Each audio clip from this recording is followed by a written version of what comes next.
मेरे चैनल धार्मिक जीवन में आप सभी दोस्तों का फिर से बहुत बहुत स्वागत है।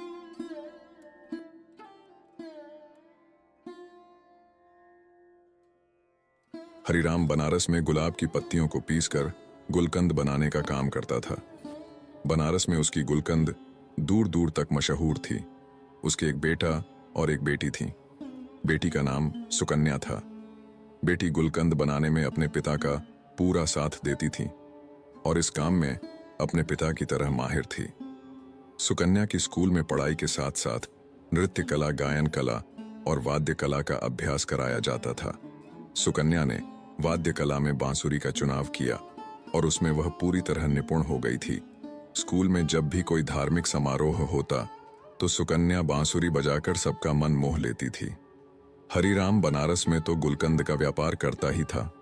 वह हर शहर में जाकर गुलकंद बेचा करता था। इस काम में उसकी बेटी उसके साथ जाती थी क्योंकि उसका बेटा अभी छोटा था और उसका ज्यादा रुझान पढ़ाई की तरफ था। लेकिन सुकन्या को अपने पिता का साथ देना बहुत अच्छा लगता था। ऐसे ही बाप बेटी हर शहर में जाकर गुलकंद बेचकर अच्छी कमाई कर लेते थे। एक बार वृंदावन में गुलकंद बेचने का उनको सौभाग्य प्राप्त हुआ। दोनों बाप बेटी वृंदावन में एक धर्मशाला में ठहरे। हरिराम का नियम था, जब भी वह दूसरे शहर में जाता तो सबसे पहले बनाई हुई गुलकंद को वह किसी मंदिर में भोग लगाता था। वृंदावन में आकर जब उसने गुलकंद बनाई तो उसने एक दोने में गुलकंद को रखा और अपनी बेटी के साथ राधा रमण जी के मंदिर के प्रांगण में गया और वहां जाकर गुलकंद से भरा हुआ दोना सुकन्या और उसके पिताजी ने राधा रमण जी के चरणों में रख दिया। मंदिर के पट अभी बंद थे। तभी सुकन्या, जो हर रोज अपनी बांसुरी का अभ्यास जरूर करती थी क्योंकि बांसुरी बजाए बगैर उसको चैन नहीं आता था, तो मंदिर के प्रांगण में बैठकर आज राधा रमण जी को अपनी बांसुरी वादन सुनाने लगी। बांसुरी की धुन छेड़ते ही मंदिर के प्रांगण में ऐसा माहौल बन गया कि हर कोई उसके बांसुरी की धुन को सुनकर मंत्रमुग्ध हो गया। जब मंदिर के पट खोले तो गोसाई जी ने हरिराम और सुकन्या के लाए हुए गुलकंद के दोने को राधा रमण जी के आगे रख दिया। गोसाई जी, जो कि राधा रमण जी के हर भाव से परिचित थे, उन्होंने आज देखा कि राधा रमण जी के मुख पर आज बहुत प्रसन्नता का भाव है। उनके मुख की मुस्कान बहुत ज्यादा तीखी हो गई थी। उनके कटाक्ष नेत्र खुशी से और फैले हुए थे। गोसाई जी यह देखकर हैरान हो गए, आज राधा रमण जी इतने प्रसन्न क्यों हैं? तभी उनका ध्यान मंदिर के प्रांगण में बैठे सुकन्या पर पड़ा, जो कि बांसुरी बजाने में मग्न थी। गोसाई जी समझ गए कि राधा रमण जी बांसुरी की धुन सुनकर प्रसन्न हो रहे हैं। सुकन्या बांसुरी बजाने में इतनी मग्न कि उसको पता ही नहीं चला कि कब मंदिर के पट खुल गए हैं। लेकिन जब उसने अपनी बांसुरी धुन को विश्राम दिया और उसके नेत्र जब राधा रमण जी के साथ मिले तो राधा रमण जी के कटाक्ष नेत्र उसके हृदय को ऐसे बींध गए कि वह तो बस उनको देखते ही रह गई। तभी हरिराम ने सुकन्या को कहा, बेटा, दर्शन हो गए हो तो चले। सुकन्या राधा रमण जी को निहारती हुए वापस धर्मशाला आ गई। अब तो हर रोज सुकन्या और उसके पिता गुलकंद बनाकर मंदिर लेकर जाते और सुकन्या बांसुरी की धुन छेड़ती और राधा रमण जी और सभी लोग उसकी बांसुरी की मधुर धुन सुनकर मंत्रमुग्ध हो जाते। ऐसा कितनी दिन चलता रहा। हरिराम ने कहा कि बेटा, अब हमें आए हुए काफी दिन हो गए हैं, अब हमें अपने नगर वापस चलना चाहिए। लेकिन न जाने राधा रमण जी की कैसी, जब भी वो जाने का प्रोग्राम बनाते तो हर बार उनका जाना ना होता, वह फिर वहीं रह जाते। ऐसा करते करते उनको वृंदावन में रहते 2 महीने हो गए। सुकन्या का तो यहां से जाने का मन ही नहीं कर रहा था क्योंकि वह तो राधा रमणा की दीवानी हो चुकी थी और उधर राधा रमण जी, जो कि आज तक अपनी बांसुरी की धुन से सारे वृंदावन में रमण करते थे, अब तो सुकन्या की बांसुरी की धुन सुनकर मंत्रमुग्ध हो रहे थे। कई बार ऐसा होता था कि रमणा रात को विश्राम के लिए भी देरी कर देते थे क्योंकि उनको बांसुरी की धुन बहुत प्रिय लगती थी। जब इनको सुलाने के लिए मंदिर के पट बंद करने के लिए गोसाई जी जाते तो किसी न किसी बहाने राधा रमण जी मंदिर का पट बंद ही नहीं करने देते। ऐसा कई बार गोसाई जी ने देखा था। वो समझ चुके थे कि सुकन्या की बांसुरी की धुन राधा रमणा को पसंद आ चुकी है। अब यहां से सुकन्या और हरिराम का जाने का समय आ गया। बड़े ही भारी मन से सुकन्या और हरिराम राधा रमण जी को छोड़कर अपने नगर बनारस चल पड़े। जब सुकन्या राधा रमण जी के मंदिर से निकली, उसके कदम आगे बढ़ नहीं रहे थे। उसको ऐसे लग रहा था कि उसके पांव में किसी ने बहुत भारी वजन के पत्थर रख दिए हो और वजन के कारण उससे चला नहीं जाया जा रहा था।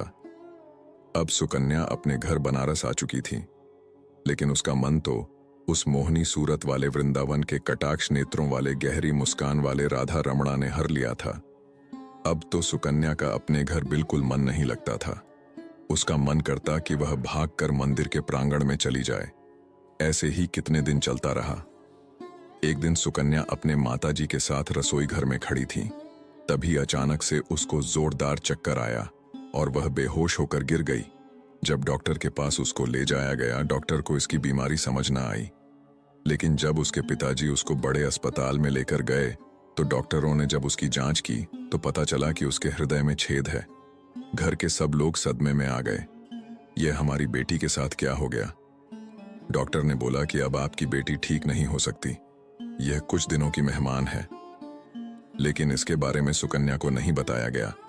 सब लोग उसको ऐसे दिखाते कि तुमको कोई मामूली सी बीमारी है और तुम्हें कुछ भी नहीं हुआ है। लेकिन सुकन्या को थोड़ा सा संदेह हो गया था, उसको कुछ ना कुछ बड़ी बीमारी हो गई है।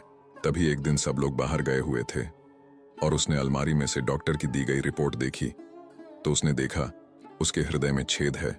लेकिन तभी उसको वहां उसके हृदय में एक आकृति दिखाई दी। जब उसने उसे देखा तो उसने देखा कि यह तो राधा रमण जी की आकृति है।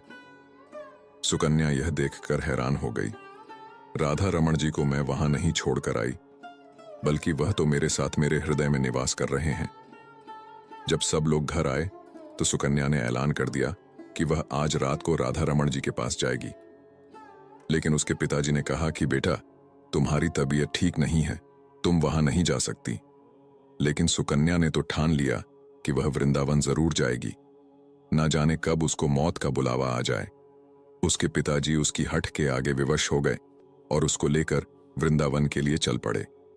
वृंदावन पहुंचकर वह दोनों सुबह सबसे पहले राधा रमण जी की मंदिर अपने हाथ से बने हुए गुलकंद को लेकर और बांसुरी लेकर मंदिर में प्रवेश करते हैं। मंदिर में आज एक अजीब तरह की खुशबू आ रही थी। सब गोसाई लोग हैरान हो गए कि आज यह मंदिर में कैसी खुशबू फैली हुई है। लेकिन जब उनका ध्यान सुकन्या की तरह पड़ा तो सब गोसाई सुकन्या को देखकर बहुत प्रसन्न हो गए और कहने लगे, अरे बेटा, तुम कहां चली गई थी? जब से तू गई है हमारे, तो राधा रमण जी की मुख की कांति फीकी पड़ गई है। लेकिन आज देखो, उनकी मुस्कान कितनी गहरी है और आज तो तुम्हें देखकर उनकी दंतावली के भी दर्शन हो रहे हैं। अब जल्दी से तुम अपनी बांसुरी की धुन भी सुना दो ताकि और प्रसन्न हो जाए। तुम नहीं जानती कि तुम्हारे हाथों से बनी हुई गुलकंद राधा रमण जी को बहुत प्रिय थी। जब भी तुम गुलकंद का भोग लगाती थी, हम अपने हाथों से इनके मुख पर लगी गुलकंद को साफ करते थे।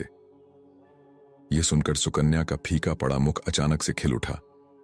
लेकिन जब उनको गोसाई जी ने बोला कि आज तुम अपनी बांसुरी की धुन से राधा रमण जी को प्रसन्न कर दो, तभी वहां पर हरिराम ने आकर गोसाई जी को हाथ जोड़कर बड़ी विनम्रता से कहा कि मेरी बेटी अब बांसुरी नहीं बजा सकती क्योंकि इसकी हृदय में छेद है।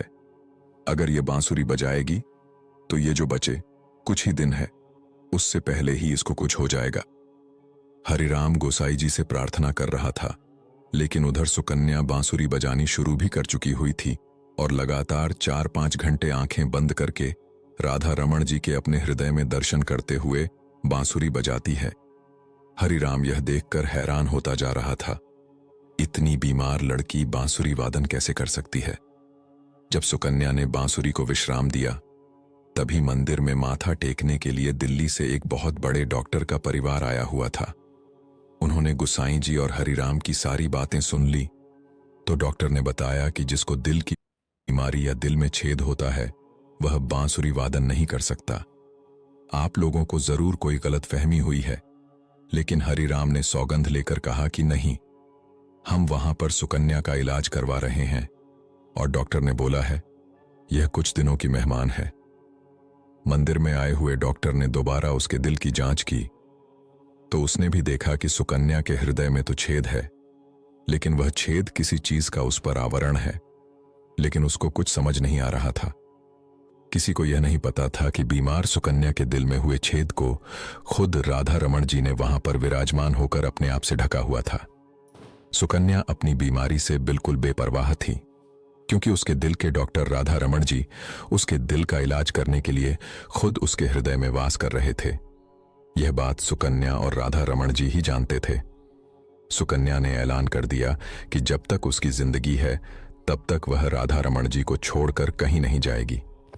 उसके पिता ने उसको समझाने की बहुत कोशिश की, लेकिन वह अपनी बात पर अड़ी रही। इस बात को 25 साल हो गए। सुकन्या के बाल सफेद हो चुके थे, लेकिन राधा रमण जी के कृपा से उसका हृदय आज भी तंदुरुस्त था। उसको कुछ भी नहीं हुआ था। जिस पर लाडली जू की कृपा हो जाए, उसको कोई बीमारी छू भी कैसे सकती है। अगर कभी भूलवश कोई बीमारी उनके भक्तों के पास आ भी जाए, तो लालजू इतने कृपालु हैं कि उनकी कृपा से सारी चिंताएं, सारी बीमारी छू मंत्र हो जाती हैं।